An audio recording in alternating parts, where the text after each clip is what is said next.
I'd like to thank everyone for joining us for today's LinkedIn audio event.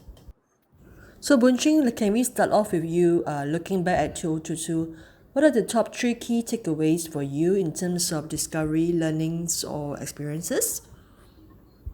Definitely. I think for us being a company, that started 10 over years ago with only 5 people, and today we have about 150 people across different countries. Uh, we have been always operating as a company that a very startup model where everything you move first, you really start firing, then only you aim kind of environment. And 2022 is a time that where we have people working in different regions. That is where we start learning about more paperwork, documentation, delegations. If you were to ask me, my key takeaway in the year 2022 is all these uh, used to be things that takes up a lot of time on our side, especially paperwork and documentation. We used to think that all these are kind of taking a lot of resources. But now I think in the year 2022, we do see a needs of strengthening a lot of these paperwork and documentation kind of stuff. Yeah. Does that mean you rely more on technology now and less on paperwork and manual documentation? Yes. It used to be when we were smaller. It used to be something that is time consuming because you do not need to have that much of you do not have that much of information to actually be able to share with a lot of people. But when the company start growing, then we do appreciate that putting in proper documentations, paperworks and stuff mean a lot to a company of our size. Yeah. So that's a good thing, right? Yes, definitely a very strong and good thing. So looks like Terry has just joined us. Hi, Terry. Hi, sorry, I had some technical difficulties. No worries. So Terry, as I was just asking Bunxing just now, we have started off the event, and I was asking him about this question. Looking back at 2022, what are the top three key takeaways for you in terms of discoveries, learnings, or experiences? Right. So at the top of my head, I would say that year 2022 was very interesting. One is because that's when essentially the borders reopened, COVID ended in some ways. At the same time, the early part of the year, we were pretty much in a lockdown, right? So there was a transition, but it was also like a brief euphoria because a lot of companies they started sort of enjoying this brief recovery, right? But then also knowing that recession is around the corner. So it's like okay, knowing that things are good right now, but it's only for a short time. So that's the first learning that I had, right? The second learning is also because also related to the first learning, whereas a lot of tech companies, as you know, is laying off, right? There's a lot of retrenchment going on. Likewise, because during COVID time, certain industries thrive. For example, the delivery business, e-commerce and things like that. And that's where a lot of companies invested in hiring, invested in growth in certain areas or certain geographies. But because of the impending recession as well, essentially those growth are being the forecast is being cut, and as such, you see there's a lot of retrenchment in the market, right? The third learning that I had was that um, in the year before 2021, we actually started doing a lot more marketing online, so doing digital events and the likes of that. But then also, what happened is that a lot of companies also jump on that bandwagon, right? And as such, the sort of people got into this webinar fatigue. And so in 2022, we started seeing a slowdown in terms of digital engagement. Also because I think people started going out and they would prefer more physical engagement. But at the same time, it's also not possible because people may still be afraid of large gatherings. So those are, for me, year 2022 was a year of transition. It's like the high before the low comes. So Terry, what you have shared just now sort of like echoed what Bunjing was also sharing about the pandemic has actually become a leapfrog for companies in terms of going towards technology, using more digitalization of digital events, meetings, and so on. Do you think so? Uh, Honestly, I think the kickstart for us was 2021. Yeah. So, and 2021 was when we kickstarted all that, and also even before that, like for example, my team, we have always been working remotely prior to the pandemic. As such, the transition for us when 2021 came with COVID, right, was quite smooth, lah, I would say. We didn't really have that problem. But I do understand that, 2021 was also a year that was very difficult for a lot of companies to make that transition. And as such, probably for most companies, 2022 is when they kickstarted the digital transformation. But personally, for ourselves, it's not so much in that manner. What about you, Bunjing? What's your take?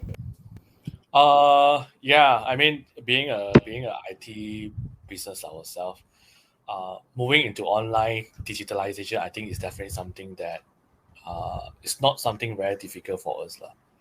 But though having to say so, I think in the year 2022, a lot of our peers, especially ourselves in Penang, we are definitely try. I mean, a lot of people talking about remote working and stuff, right? I mean, writing on this topic, uh, some personal thoughts on my side is that we definitely trying to push back everyone back to office. One of the key things is that is about how you be able to motivate each other's communication is a lot better. You're able to see, the newcomers. Yeah, so yeah, that's definitely pushing on the digital stuff, but of course at the same time we appreciate people coming back to office in the year 2022. So it's interesting, Bunshing, that you mentioned about going back to the office because we are now also seeing that there are also people who are not very happy about having to go back to work because they're so used to the pandemic lifestyle of working from home and being working remotely, especially now with the use of technology and so on. The employees are also saying that, oh no, why can't we work from home? So how do you manage that kind of expectations for your employees, and how do you let them come back to work and give them the sense of the need or the importance of coming back to face to face working at the office itself? Okay, so of course on our side we are actually putting in a full back to office policy as of now as we speak. One of the key reasons is during the pandemic we actually have a lot of new hiring as well.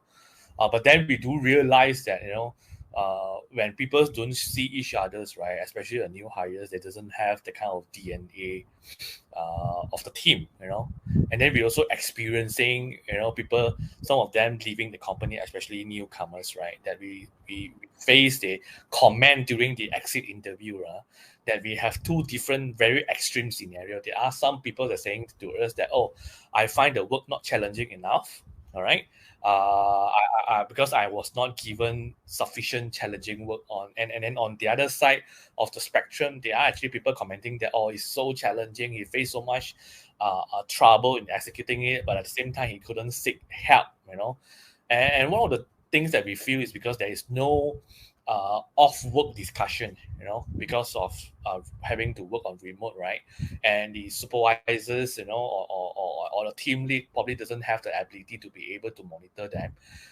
and basically it's just not all about timeline, but they doesn't be able to go into the details like whether they are doing it fairly comfortable or they are in a very stressed environment or not. So that kind of conversations are not in place during the remote environment.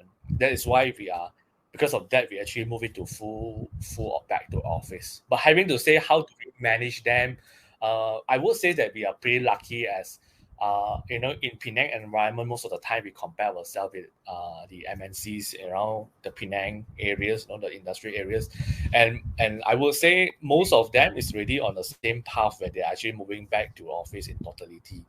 And when we do the survey with most of our management and leadership team people, most of them commented that being office is definitely a lot better. So we don't face that kind of resistance from our people. Doesn't need to actually manage a lot lah in that sense. Terry, would you like to share your take about this as well? Sure, sure. So we noticed that during the lockdown and when we went fully remote, um, there was of course a period of adjustment, and then when people got comfortable, we also noticed that people started drifting away from each other. I'll give you an example. The marketing team, of course, works very closely with the sales team, and that communication was in a way broken between the sales and marketing team. And of course, during stressful times, essentially during stressful times, whenever essentially when it comes to stressful times, right, there's always blame game between people, right? So because that communication is not there, and it's like, you're not supporting me, and on this marketing side is that, oh, you guys are not doing your work, so that kind of things are quite common, I would say, right? But then also what we did was also we started implementing one to the office. So and essentially, really not to do discussions per se, but really to socialize lah. We also expect people in the office, sometimes productivity may not be as good as well, because people chit chat and all, but really that's the intention, to get people to connect with each other, to really see that, okay, actually we're all in this together, right? So that's our opinion. There are some people that may not like coming back to the office, and as such, we implemented a bit of a hybrid scheme lah. The sales team, for example, operations team would be in the office more as opposed to the other teams, and the engineering team, they would typically work more remotely. So different teams have different arrangements which suits them. Yep. All right, very interesting. Thank you for sharing, Terry and Bunxing. For those who are listening as well, feel free to give us your reactions, whether you agree or with what Bunxing and Terry has shared, by giving us the reactions using the emojis in this app, in this platform. And coming back to reflecting back on 2022, has it been a good year for business? Maybe first off, I would like to ask Bunxing, what's your take on this? Uh, it's definitely, I mean, comparatively to the past 2 years, 2022 is definitely a much, much better year for us, right? So yeah, I mean, no doubt for the past 2 years for our market where we are serving retails and F&B clients, there's a lot of lockdown, and they can't operate business, and then to be fair, a lot of our retail customers actually scaled down as well during that period of time, where they can't actually operate that much. So yeah, 2022 is definitely a much better year compared to the past 2 years. What about you, Terry? Has 2022 been a good year for you? Yeah, relatively good year. So, I mean, throughout the pandemic as well, our churn rate was very low lah. So from that perspective, existing customers, continued to stay with us. But then our type of business is that we work a lot on transactions. So when the market opened up, when the lockdowns ended, for us really is a better time, is because we saw a lot more transactions during that time, whereas our corporate clients, they continue to stay with us, and also we continue to grow the business lah. So overall, even during the pandemic, we've been growing. That's good to hear from both Terry and Bunxing that 2022 has been a good year. So what about preparations for 2023? What do you think companies should prepare for? Terry, would you like to share first about this? So yeah, sure. So when it comes to next year, I think the thing that most companies, also for ourselves as well, that we need to be very careful on is to brace for impact. We on our side we have already done what we call a optimization exercise, really to bring down the cost structure, invest where necessary. What's nice to have, we cut down on it. That's because we anticipate tough times ahead lah. Also not necessarily just cost structure on our side, right? That we are essentially trying to work on. In terms of growth, while companies essentially churn rate is very low in terms of our corporate clients, but we have churn in terms of maybe corporate clients that may, let's say, go out of business. So essentially, we are expecting some impact over there when our clients are affected. Boon Ching, what are your expectations for 2023? I believe 2023 expectation, I think as a whole, from a market perspective, is definitely getting more competitive.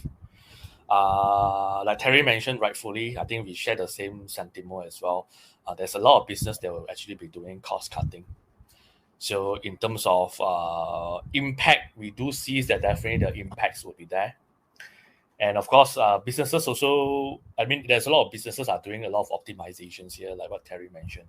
So for our kinds of customers, they are looking into, retail and F&B, probably they are looking into reducing middlemen, pushing a lot more digitalization, reducing manpowers.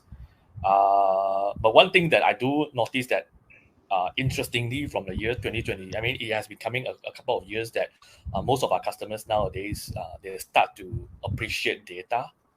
So I would think that 2023 onward, a lot of businesses nowadays are really focusing on how they can make use of their data. So during the pandemic, is the first time that our customers of like 5 years, 8 years coming back to us, ask us, okay, now I can't operate my business. What can I do next? And then they realize that they don't even do a lot of data analytics kind of stuff, and we start to see the change is happening now, that they now appreciate how data can actually help their business in the long run. So in terms of expectation, 2023 will definitely be a year for a lot of business looking into optimization, cost saving, using data to run their businesses.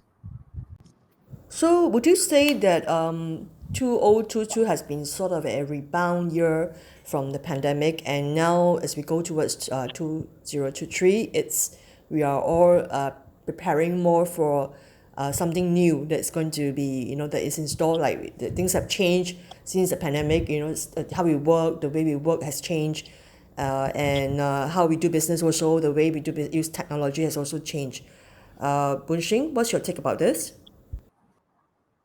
Sure. I think on our side, from the company perspective, things that we see that I think the rest can actually probably share the same sentiment is that nowadays, due to cost cutting and stuff, customers are definitely getting a lot more demanding.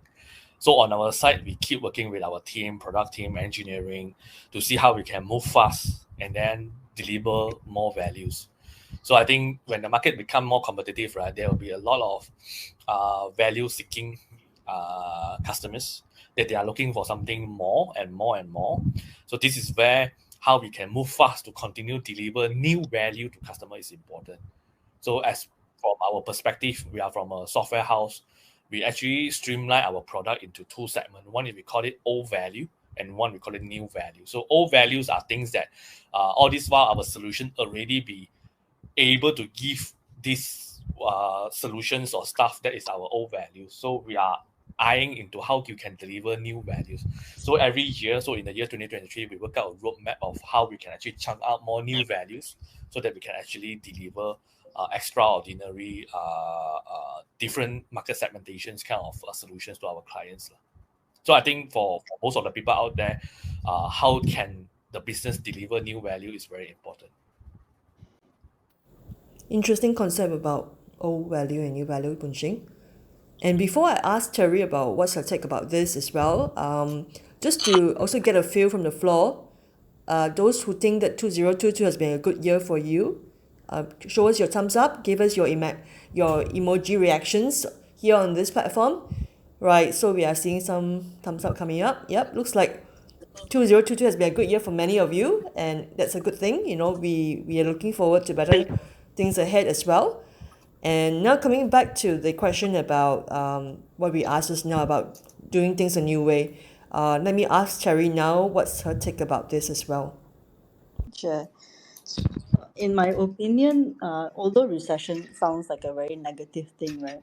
But there are a lot of products, there are a lot of businesses that were born out of recession as well, especially in the past. And then very quickly, um, essentially take this opportunity to overtake some of the giants in the market.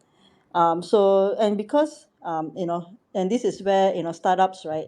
And not only startups, even larger companies can be more agile and can really anticipate what the market need, right, during the recession and really take advantage of it. Like what Boon Shing mentioned, identify what are the new values that we need to deliver.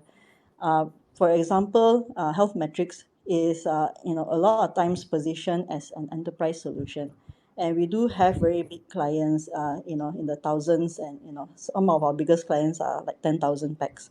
Uh, and we have always positioned ourselves as a gold standard in the market, right? And there is always this perception that perhaps health metrics, maybe on the expensive side, right? But it's not necessarily so. But of course, when the recession comes, even larger companies are also looking to reduce costs, and this is where, from a marketing end, we would then work on changing the messaging, right? It's the same product, but just a different message. We will essentially, from a product education point of view, we would look into more use cases for companies that are looking to, let's say, use data, as what Boon Ching said. Use data to identify, where are the areas where perhaps employees require more help in. I'll give you an example also where one of our clients is a MNC in Malaysia, and they are in the palm oil industry. So what they have done in the past is they have a certain budget for, let's say, wellness programs. And when they joined us, when we took over their account, they said, yeah, we have this, budget. Can you run the same wellness programs that we've been running in the past years? And this wellness program is a weight loss program, right? It's quite typical for a lot of companies to have such programs, and is a lot of budget as well. And so, but then of course, when we look into the data, using our platform, we're able to then see that actually a lot of medical claims are actually on things like pain medication, on things like, essentially pain medication, or what we call occupational safety kind of claims. And as such, people, take MC and for days, and sometimes hospitalization, and that affects productivity. And so when our customer success team looks at the data and advise the companies that, hey, instead of spending it on a weight loss program, which people may not really require, or they may not actually benefit from it, why don't we bring in a mobile chiropractor for you? And so with that, it makes a lot of sense, because now we have the data to show that actually you don't really have a weight kind of problem. And then when we brought in the mobile chiropractor, people actually got the help they need, right? MCs reduce, productivity increase, and the other thing is, of course, companies save money, right? But also the other thing is, aside from actually using up the entire budget that they provided us, we actually only use a fraction of it. And in fact, we didn't use, it's like a pay-per-use kind of model. So only when employees require the chiropractic service, then essentially the company incur costs. So overall, the company save a lot of money. So this is where, like Boon Shing mentioned, how do we use data in order to show different kind of value? Because a lot of times companies see wellness as an investment, but actually no, it can be a cost saving exercise as well. Very interesting, Terry. Just to share a bit that I think WebBites has been a client of Health Metrics for I think 5 years already. Thanks, Boon Shing, for your support. Looks like we have a happy customer here. Interesting insights shared by Terry and Boon Shing so far. The both of them had shared about how 2022 has been a good year for both of them, and how the pandemics have actually changed the way things work for them as well. The both of them have shared about using technology and data to create value. Boon Ching talked about creating new value. For those of you who are listening as well, if 2022 has been a good year for you and 2023 you expect it to be a good year as well, please give us a clap emoji. If you think 2023 is also going to be a good year for you or a better year, in fact. Wow, okay, we are seeing some claps here. So great. Okay, we are looking forward to good things coming forward in 2023. So as a wrap up, based on what has been shared on the takeaways and learnings and expectations, what are the things that companies can apply for the takeaways for as they go forward to 2023? Terry? Well, I would say that for a lot of companies, when it comes to cost optimization and all, it's not necessarily just cutting costs, right? But it's really to look at business processes and efficiency. How do we reduce costs by increasing efficiency? Is also another low-hanging fruit that companies can look at. For example, a lot of times during good times, right? A lot of companies would hire, right? A lot of, let's say, engineers, right? Because a lot of products need to be built and things like that. But perhaps there might be productivity gaps, and so if companies focus on ensuring proper execution, right? And a lot of times we use the word project management. Ensure that project management is done properly, and essentially we can actually do more with the same team or smaller team as well. So I think those are some things that I would say is low hanging fruit for us at Health Metrics. Yes, Boon Ching, what about you? If anything that I will say is, I think a lot of people are saying is that next year might be more difficult. Recession is coming. But like what Terry mentioned, I think I do agree a lot as well that there is always lies opportunities ahead during recession, and we are definitely all in. In fact, we increase a lot more investment in the people infrastructure next year. We are actually very bullish about the market, and I just think that next year 2023 will actually be an even better year. All right, thank you, Boon Ching and Terry, for sharing with us today in this LinkedIn audio event. And for those who have been joining us, thank you for joining us today for this event. We want to wish you a happy new year as we go forward to 2023, and we look forward to seeing you again. Thanks again, everybody. Bye.